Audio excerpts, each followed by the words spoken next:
Victorian literature.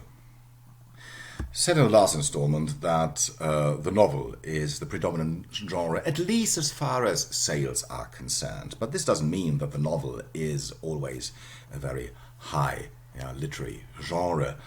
It is in some extent, but many novels, just produced as a sort of what we would call today pulp fiction, okay? Satisfying those people in the times of the Industrial Revolution who wanted to entertain themselves and nothing else, who didn't have the education to read serious stuff. Okay, anyway, the main novelists, here they are, well, at least some of them. Of course, Charles Dickens is still big up to the present day. Novels like Oliver Twist and David Copperfield, okay.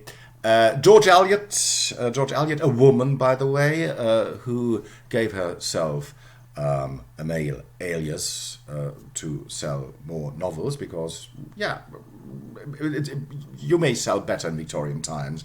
You sell more novels if you have a male, if you have a male name, of course. Her main novel being Middlemarch, a very educated woman, George Eliot, whom I admire greatly.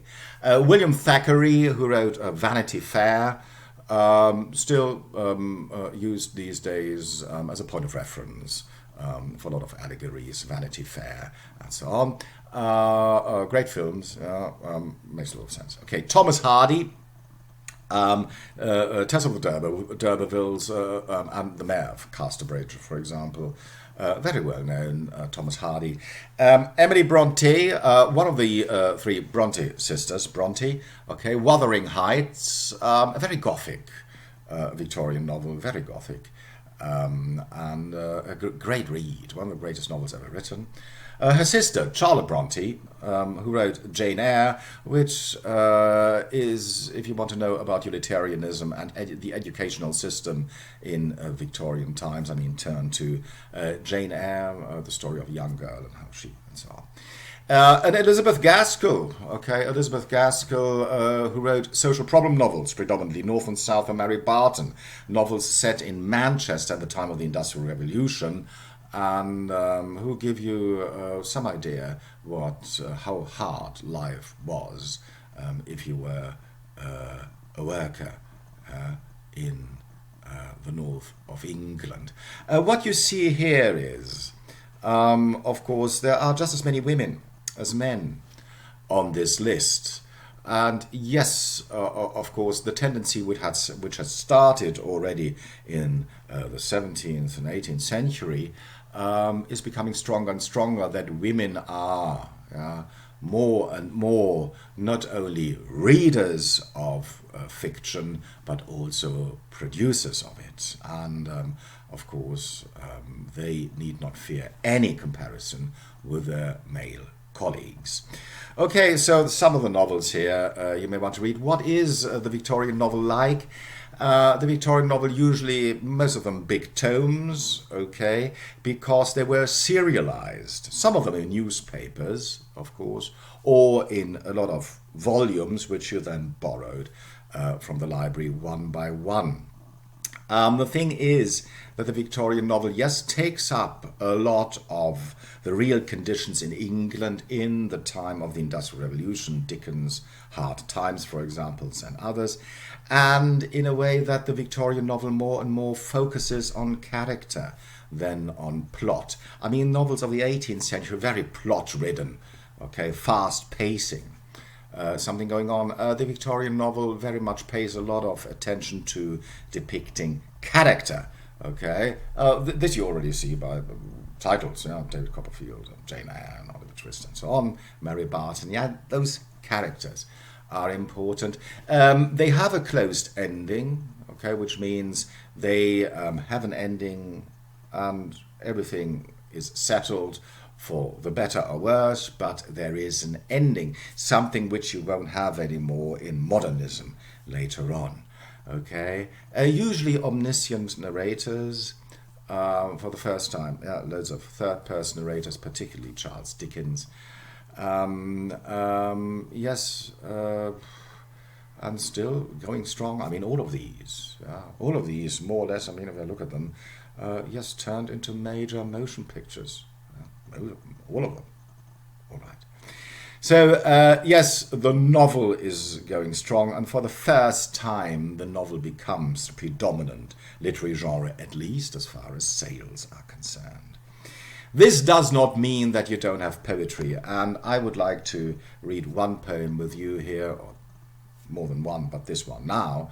Matthew Arnold, Dover Beach. We can learn a lot from that, what the Victorian age is.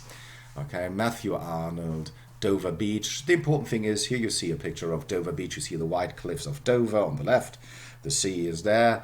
And the important thing is, it's a pebbled beach. Okay, not sandy, pebbled. So if you ever in Dover, the vicinities around Sandwich or whatever, I mean, most of them pebbled beaches, so is Brighton, by the way. So there's a poem, a very Victorian poem, and I would like to read that with you because you can learn a lot what Victorianism is from this poem. So here it is. The sea is calm tonight, the tide is full, the moon lies fair upon the straits. On the French coast the light gleams and is gone. The cliffs of England stand glimmering and vast out in the tranquil bay. Could there be a romantic poem? Yes, it could. Okay, there is a calm sea, there is a lighthouse on the French coast, the speaker sees it, he sees the white cliffs of Dover. I mean, Wordsworth could have written that, of course he could. Yeah, certainly. No problem at all. So, natural scenery, beautiful, could just as well be romantic. However, the next line not. Come to the window, sweet is the night air. Wow. What about it? I mean, the speaker is not. A romantic would be outside, in nature. No, he is inside his house and looking at nature from the inside through the window of his house, and then tells to somebody, we learn later on it's his wife, come to the window, sweet is the night air. So what you see here is already an alienation from nature. And this is very Victorian. Okay? There is a barrier between him and nature. It's his house, the walls here, and he is inside and not as a romantic as Byron or Wordsworth would. I mean, he's not wandering lonely as a cloud. He's standing inside. Okay, and this is Victorian. Only from the long line of spray where the sea meets the moon-blanched land. Moon-blanched land, very romantic. Listen. You hear the grating roar of pebbles, which the waves draw back and fling at the return up the high strand. Begin and cease, and then again begin with tremulous cadence slow, and bring the eternal note of sadness in. Wow. So what he basically hears, and if you've ever been to the south of England, you know that pebbled beaches, I mean, the waves come, they draw back the pebbles, and then they the waves throw them back on the strand, on the beach. A romantic would have loved that. Yeah, the sound of it, the sea, beautiful. For him, it's nauseating. It's the eternal note of sadness. It doesn't stop. It never does. Okay, so it gets on his nerves. Tremulous cadence, slow, and bring the eternal note of sadness in. Okay, sadness. Sadness, listening to nature brings him sadness. I mean, come on. A romantic. No way. Okay, the next stanza. Sophocles long ago heard it on the Aegean, and it brought into his mind the turbid ebb and flow of human misery. We find also in the sound a thought, hearing it by this distant northern sea. Okay, so he talks about Sophocles, an ancient Greek. He heard that too, okay, and it gave him similar ideas. That's all you need to know. But the next stanza is important, yeah? The sea of faith was once too at the full, and round the earth's shore lay like the folds of a bright girdle furled. But now I only hear its melancholy, long withdrawing roar, retreating to the breath of the night wind down the vast edges drear, and naked shingles of the world. Wow. So he compares the sea, which he sees, to a sea of faith. He takes it metaphorical, allegorical, if you like.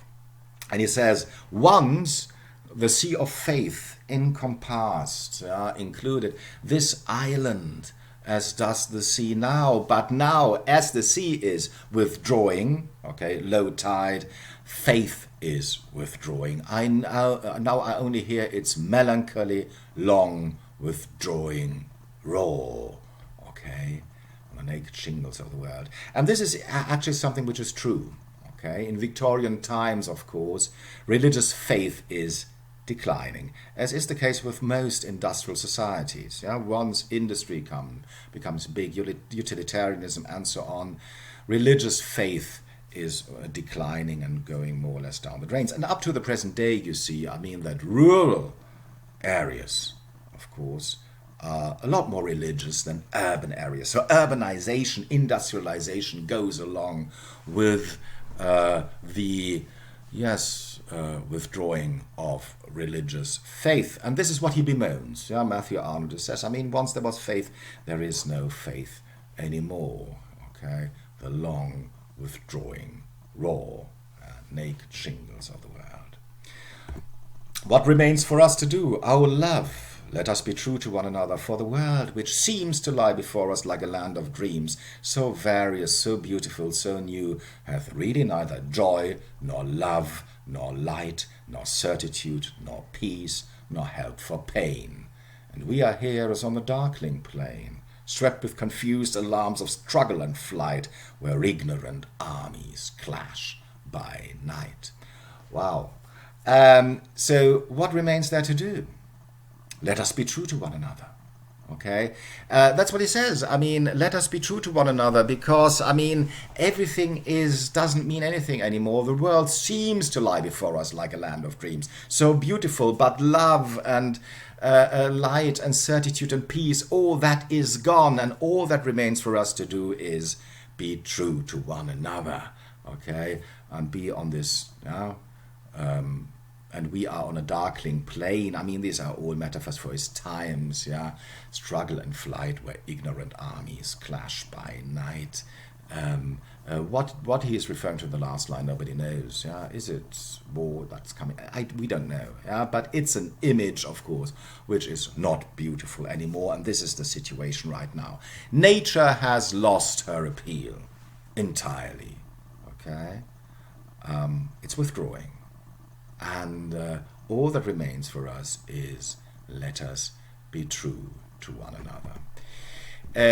Now, I don't want to go to that. What we see here, this is very Victorian, and this is what we would call in German Biedermeier. Okay, which means Biedermeier, it's exactly the time, more or less the first half of the 19th century, that people withdraw from public life because the world is too much. The world is too much with industrialization, everything that's going on, hustle and bustle of the cities, industry, mercantilism, I don't know what you call it.